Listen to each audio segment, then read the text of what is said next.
नमस्कार दोस्तों। दुनिया की सारी खतरनाक नदियां में उतरने के बाद भी यह आदमी हमारे गंगा नदी में उतरने से क्यों मना कर देता है? यह है मशहूर फिश एक्सपोर्ट और टीवी शो रिवर मिनिस्टर्स के होस्ट जेरेमी वेड।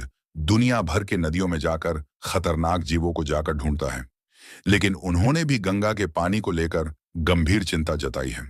जब रिवर मॉन्स्टर्स फेम जेरेमी वेड वहां पहुंचे तो उन्होंने एक चौंकाने वाली बात कही कि गंगा का पानी बहुत गंदा है।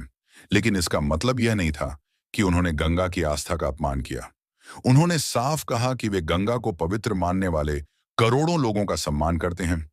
उनका सवाल सिर्फ पानी की स्थिति को लेकर था। जेरेमी वेड कोई आम इंसान नहीं है। उन्होंने अमेजन, कांगो और नाइल जैसी दुनिया की खतरनाक नदियों में रिसर्च की है, और गंगा में काम करते समय उन्होंने देखा कि पानी के अंदर जीरो विजिबिलिटी है, हाथ तक दिखाई नहीं देता। साथ ही प्लास्टिक, कपड़े, फूल मालाएं और इंसानी वेस्ट सीधे नदी में जा रहे हैं। सबसे गंभीर बात यह थी कि गंगा के कई हिस्सों में फीकल कोलिफॉर्म नाम का खतरनाक बैक्टीरिया बहुत ज्यादा मात्रा में पाया गया, जो इंसानों और जानवरों के मल से बनता है। और यह साफ संकेत देता है कि सीवेज का गंदा पानी बिना ट्रीटमेंट नदी में मिल रहा है। जैब इन्होंने फीकल कोलिफॉर्म की जांच की तो काफी शॉकिंग रिजल्ट्स आया। जो पीने लायक पानी का फीकल कोलिफॉर्म 0 होना चाहिए और नहाने लायक पानी का 500 होना चाहिए, और गंगा में 82,000 पाया गया पानी। इतना गंदा की हद डालने से भी भयंकर इन्फेक्शन हो सकता है।